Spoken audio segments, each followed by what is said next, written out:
Comunicados de condena. Se llevaron preso a Marrero.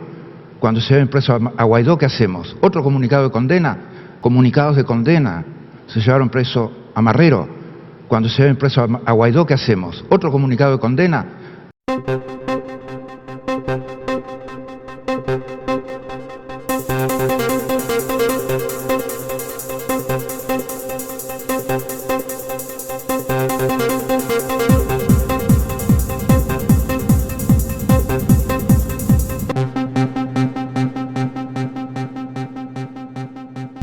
Conceptualmente, la responsabilidad de proteger ha revivido en el derecho internacional, en todos los lugares del mundo, en América Latina, por la crisis de Venezuela. Esencialmente porque ninguna situación de crímenes de atrocidad nos puede ser indiferente. Ninguna situación masiva de crímenes de lesa humanidad nos puede ser indiferente. Ayer veíamos las declaraciones de un joven teniente, cómo el aparato represivo se monta desde una dimensión integral que incluye la preparación y la capacitación, desde las más básicas tareas represivas hasta el aparato de inteligencia y la metodología de ejecuciones extrajudiciales y de tortura. Cuando tenemos en un país una estructura de comisión de crímenes de lesa humanidad, cuando hay un sistema que va desde la formación hasta la realización de las propias acciones, pasando por la preparación, implementación y ejecución con variables de cooperación, asesoramiento y ejecución por parte de actores externos como Cuba, definitivamente tenemos que encontrar mecanismos de respuestas conforme a las variables que nos ofrece el derecho internacional. La respuesta irresponsable a la situación en Venezuela es hands off. Venezuela necesita todas las manos, porque se están cometiendo de crímenes de lesa humanidad, porque hay una crisis migratoria, porque hay una crisis humanitaria, porque se violan sistemáticamente los derechos humanos por la dictadura usurpadora, porque hay crímenes de atrocidad. ¿Cuál es la razón para dejar que todo eso pase? ¿Cuál es la razón para condenar a un pueblo entero a todo eso? ¿Cuál es la razón por la que deberíamos negar al pueblo venezolano instrumentos que el derecho internacional del siglo XXI ha ido afirmando como la responsabilidad de proteger? Queremos paz en Venezuela. Hoy no hay paz en Venezuela. En Venezuela hay una guerra declarada contra el pueblo venezolano. Hay una guerra sucia. Hay una guerra que usa armas convencionales y armas no convencionales como los propios derechos de la gente. Cuanto más en profundidad conocemos la responsabilidad de proteger, más necesaria se vuelve en todo su proceso, no específicamente en el final del proceso, pero en todo su proceso. El otro día yo ponía el ejemplo de Ruanda, no porque sea comparable al caso venezolano.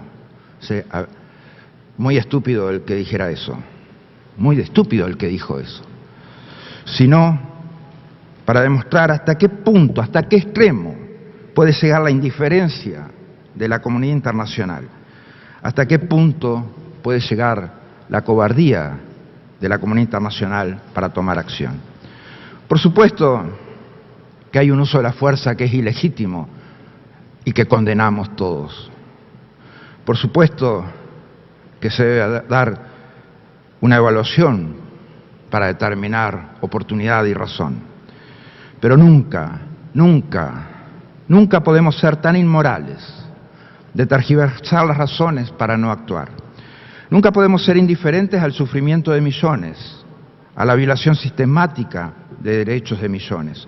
Nunca podemos ser indiferentes a una purga de millones de venezolanos forzados a abandonar su país por esta violación sistemática de derechos humanos que van desde la salud, desde negar medicinas, negar tratamiento médico por razones políticas, negar alimentación a niños y a menores, llevar presos políticos, torturarlos, ejecutar extrajudicialmente en las comunidades con niveles de represión micro.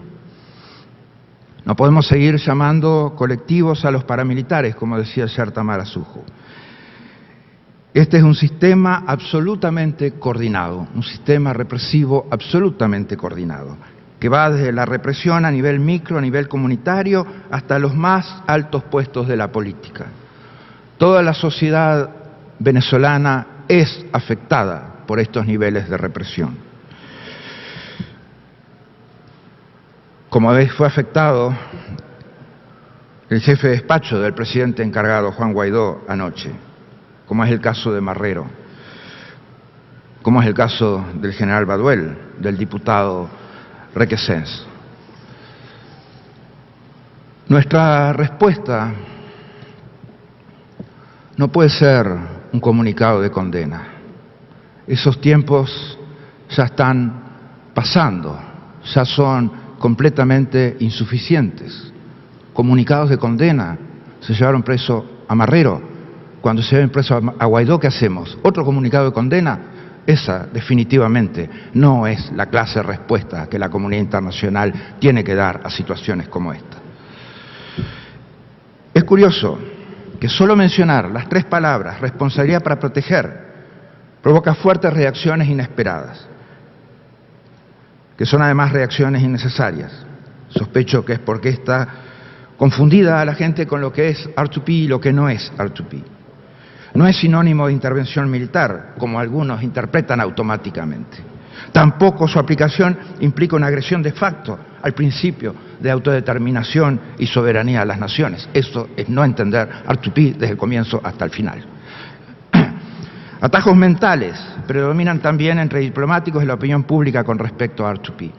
El sesgo de disponibilidad lleva a pensar en ejemplos inmediatos de R2P cuya implementación ha sido mucho menos que perfecta. Los ejemplos ya son negativos, ya sea porque se pensó demasiado tarde o porque se implementó bajo una justificación política inhumanitaria.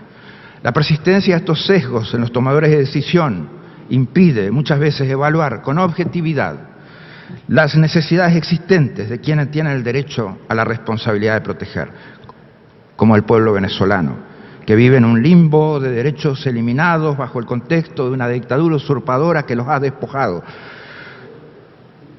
Un gobierno ilegítimo y otro gobierno legítimo, pero que no tiene esa capacidad para protegerlos. Y titubeos al actuar.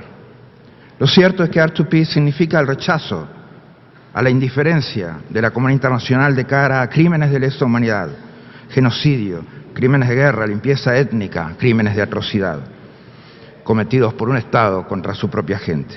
R2P legitima la responsabilidad legal y visibiliza la obligación moral que la comunidad internacional tiene en la protección de los derechos humanos, sea donde sean violados gravemente en el mundo. La lógica es muy sencilla. Cuando el Estado fracasa, intencionalmente o no, cuando el Estado falla en su responsabilidad primaria de proteger los derechos de su gente, la comunidad internacional asume esta responsabilidad como suya. Sería una actuación inmoral de la comunidad internacional, ni siquiera descartar a priori el mecanismo de R2P en casos como el venezolano. Debe de mantenerse como una opción disponible. Esto es lo correcto. Hacer otra cosa es actuar contrario a derecho. Hacer otra cosa es negarle los derechos al pueblo venezolano. Negarles mecanismos e instrumentos que el derecho internacional ha ido aceptando o han sido cada vez más aceptables para el derecho internacional. ¿Podemos negarle instrumentos de derecho internacional a un pueblo? ¿Tenemos esa potestad? ¿Tenemos esa capacidad?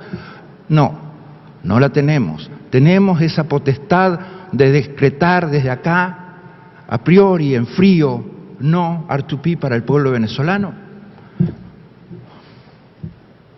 ¿Qué clase de respuesta es esa? Cuando millones de personas en todo el continente están siendo testigos de lo que ocurre en Venezuela. Quizás por eso, una y otra vez, los conflictos y las violaciones flagrantes de derechos humanos de la historia reciente no se han podido evitar. El patrón de crímenes atroces, choque internacional, indignación y promesa de no repetición, capacidad de acción lenta o nula, crímenes atroces se repite tristemente sin fallar, como ciclos que vuelven. Es necesario romper este patrón y actuar porque es el camino moral, porque es urgente para las víctimas, porque cuánto es, lo que yo señalaba hace un tiempo, cuánto es un minuto en la vida de un torturado, cuánto es un minuto en la vida de los presos políticos que vimos los videos ayer en la conferencia de prensa, cuánto es un minuto de alguien que van a ejecutar extrajudicialmente, cuánto es un minuto en la vida de un exiliado, cuánto es un minuto en la cabeza hoy de las personas que tienen la responsabilidad política en Venezuela, como el presidente encargado Juan Guaidó, cuando se llevan preso a su jefe de despacho. Nosotros no podemos prescindir de esa conceptualización. Definitivamente tenemos responsabilidades al respecto. Posiciones cautelosas, conservadoras, de no asumir riesgo alguno, autocomplacientes, de informes y declaraciones alimentadas y retroalimentadas y autoalimentadas y supraalimentadas. Pero la lógica debe ser del punto de vista de las víctimas que sufren la falta de protección, la falta de quien se haga responsable de defender los derechos más básicos, como el derecho a la vida, contra amenazas reales y directas desde formas dictatoriales de poder. Es necesario preguntarse qué opinan los venezolanos que han sido torturados y que siguen siendo presos políticos. ¿Qué pensarán de R2P, los padres de los niños venezolanos desnutridos, muertos en las puertas de los hospitales? ¿Qué valoración harán de R2P de los pacientes de diálisis y de cáncer que no les permiten acceder a su tratamiento por cuestiones político-ideológicas? La responsabilidad es hoy por hoy nuestra, de la comunidad internacional. La soberanía nacional no es incondicional cuando la protección de derechos humanos y del mantenimiento de una noción común, humana, de dignidad, se trata. En todo caso, el principio de responsabilidad de proteger debe ser analizado para Venezuela. La comunidad internacional ya ha utilizado medios diplomáticos como aplicación de sanciones y aprobación de resoluciones que declaran la ilegitimidad del gobierno del usurpador dictador, que refieren a la crisis humanitaria, que hacen evidente la necesidad de ayuda humanitaria. El principio de R2P ya está en marcha para Venezuela, pero es necesario profundizarlo. En especial, debe mantenerse abierta la opción de otros medios pacíficos, pero deben mantenerse abiertas todas las opciones que implican la aplicación integral del proceso de R2P. El camino responsable para Venezuela es el de R2P. El camino irresponsable es el de hands off Venezuela.